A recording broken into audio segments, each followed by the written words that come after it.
Flipkart's real game. From customer trust to tech power. It is around 11 at night. A customer opens the Flipkart app, looks at the product kept in the cart, compares the offer, checks the delivery date, then goes to the payment page, and in the very last second places the order. From the outside, this looks like just a normal shopping moment. But the fear is hidden right here. If the customer does not trust the platform, if the seller does not dispatch on time, if the payment gets stuck, if the delivery gets delayed, then the entire magic of such a big company can break in just a few minutes. And the curiosity is this: what kind of system did Flipkart build in which the website, app, seller, payment, logistics, offers, and customer support all became part of one single story? In the first and second parts, we saw how 𝐼𝐸𝐻𝐵 and Binny Bansal, starting with books, turned Flipkart into one of India's biggest e-commerce ecosystems, and how engines like marketplace, seller fees, ads, fulfillment, and loyalty turned it into a business machine. Now in the third part, the story comes to that most important area where any company truly gets made or broken: customer relationship, key operations, partners, payments, and technology. According to Flipkart's corporate site, today it has more than 500 million registered customers, more than 150 million products, and more than 80 categories. The biggest currency of any e-commerce platform is not just money, it is trust. Flipkart understood very early that in a market like India, customer relationship is not built only by selling a product. The customer has to be made to feel again and again that the platform is convenient, responsive, and safe. Perhaps that is why Flipkart built its relationship across many layers such as deals, discounts, exchange offers, returns, reviews, and support. The company's support-related communication and help center flows show that a dedicated assistance structure exists for order issues, returns, deliveries, and account problems. And 24/7 customer care wording is also visible in its support communication. This is not a small thing, because in online shopping, the customer does not know the seller, cannot touch the platform, and does not physically have the product in hand at the time of ordering. In such a situation, the foundation of the relationship is built on trust before the product. That is why Flipkart did not limit its customer relationship only to best price. Yes, price wars and offers took it very far. But to hold any buyer for the long term, discount alone is not enough. The buyer needs selection, reliable delivery, a hearing when there is a problem, and the confidence that if something goes wrong, a resolution will be given. It is on this logic that systems like badges, reviews, order tracking, return policies, and after-sales help work. Visible structures like Flipkart, Assured, and Return Policy tell the customer that the platform will not disappear the moment the transaction ends. This is what turns a first-time buyer into a repeat buyer. In the world of e-commerce, real loyalty is built not by ads, but by resolved problems.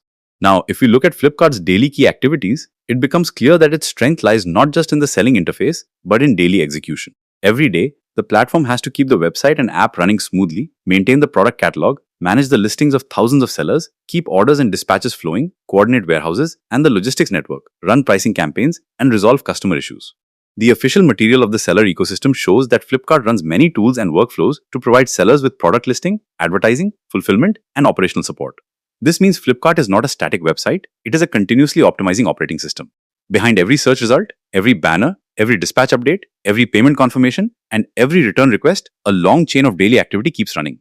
Just think, if the product catalog is weak, the photos are poor, the descriptions are unclear, seller updates are late, or there is a price mismatch, then the customer experience can break in a matter of seconds. That is why product information management also comes within Flipkart's core tasks. Seller APIs and seller support pages indicate that even the order lifecycle, invoices, shipping labels, and data exchange are run through structured systems. This is the invisible discipline that makes large-scale e-commerce possible.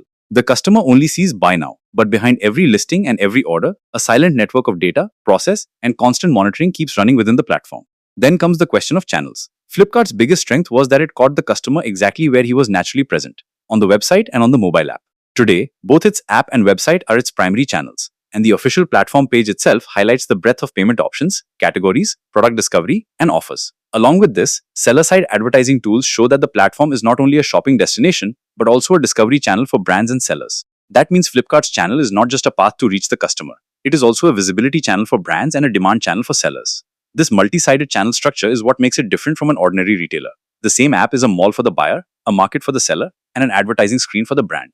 In the second part, we understood the business model: seller commissions, fulfillment, ads, loyalty, variety, and trust signals. In the third part, that same model now appears even deeper. Customer relationship gives that model an emotional base, and channels turn it into a daily habit. People do not come to Flipkart only because goods are available there. They also return because they begin to understand the platform's language.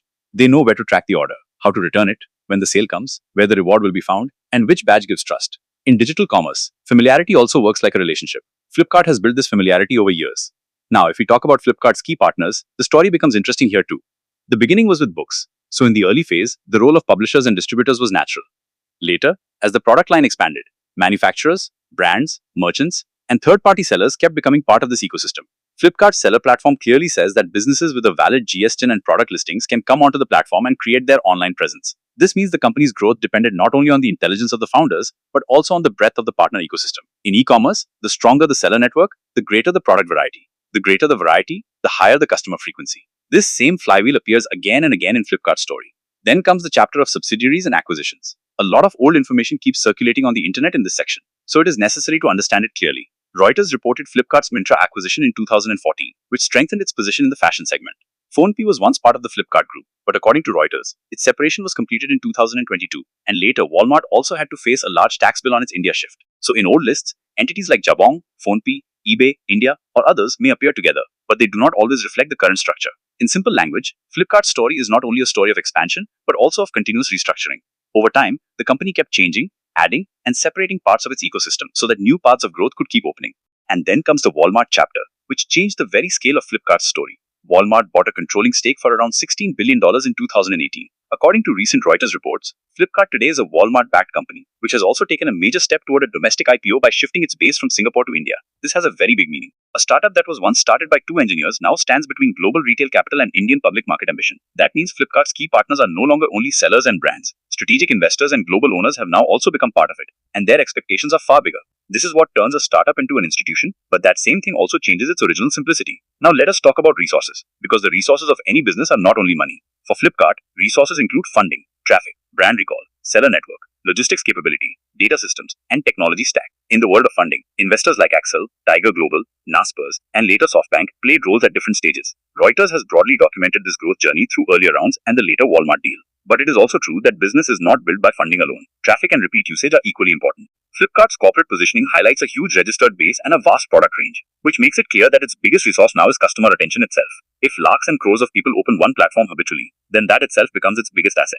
The payment system has also been an important part of Flipkart's strength. The platform's main site today talks about multiple payment options such as COD, EMI, UPI, credit card, debit card, net banking, and pay later. This variety reduces customer friction. Not every buyer thinks the same way.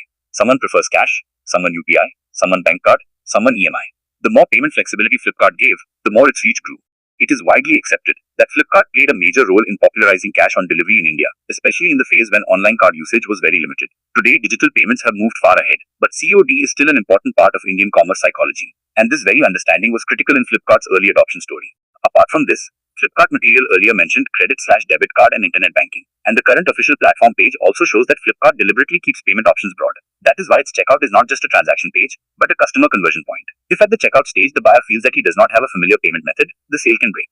But where options like UPI, cards, net banking, EMI, and COD are present, hesitation reduces. And in commerce, reducing hesitation is the most direct way of increasing conversion. Now let us talk about Smart Buy, which is an interesting part of Flipkart's private label strategy. On official store pages, Flipkart Smart Buy branded products are visible in home improvement, appliances, furniture, bedding, and other everyday categories. This means Flipkart did not remain only a platform that sells other people's products. In some categories, it also built its own private label style presence. Private label matters in a special way for any marketplace, because here the platform can shape product positioning, price band, and consumer trust in its own way. If a customer feels that Flipkart Smart Buy gives acceptable quality in everyday categories at a lower price, then the platform no longer remains just an intermediary. It itself becomes a product identity. And finally, technology. In Flipkart's entire story, technology is not a backdrop, but the main actor. Seller APIs, advertising tools, fulfillment systems, search filters, payment flow, issue tracking, recommendation logic. All of these are technology driven. Seller API documentation and support tools show that even the order lifecycle, invoices, shipment labels, and data exchange are managed through software-led systems. This means that Flipkart's technological aspect is not limited only to app design. It is a large-scale transaction engine in which data flow, catalog, control, seller management, customer service, and operational automation all run together. The customer only sees a neat interface, but the continuously running infrastructure behind that interface is what makes Flipkart a giant. So if this entire third part is understood in one line, then Flipkart's real strength was not only its products or discounts. Its real strength was that mix of relationship, operations, partners, payments, and technology, which made the customer comfortable, the seller productive, and the business scalable. The story that began with books reached customer trust. Trust turned into a marketplace, the marketplace turned into an ecosystem, and from that ecosystem emerged a platform that changed India's shopping habits. But now the story stands at another dangerous turn. When a company becomes this large, then the question no longer remains only about growth. Then the questions become regulation, competition, control, profitability, IPO pressure, and future direction. Flipkart has customers, scale, technology, and Walmart's backing. But does having all this always guarantee victory, or are these very things now going to create new difficulties for it? The next part will begin from exactly here, where Flipkart's greatest strength will begin to look like its greatest challenge. If this video has taught you something new, or if you feel this information should reach more people, don't forget to like and share the video. Your small share can become valuable and useful information for someone else. If you have any questions related to this topic, or if you would like to share your opinion with us, be sure to write in the comment box. We read every question and suggestion from you, because your feedback inspires us to create better content. And if you want to keep receiving such interesting and reliable information about business, the economy, and the world in the future, then don't forget to subscribe to our channel GRT Business and also press the bell icon so that you get notifications of every new video directly. At GRT Business, we always strive to provide you with accurate, balanced, and reliable information. Our news and analysis are prepared based on information obtained from various news agencies, public sources, and public opinion. We make every effort to verify and validate each fact as much as possible. But in case of any possible error or dispute, the responsibility lies with the respective sources. Our only aim is to present you with a correct and trustworthy perspective so that you can understand any topic better.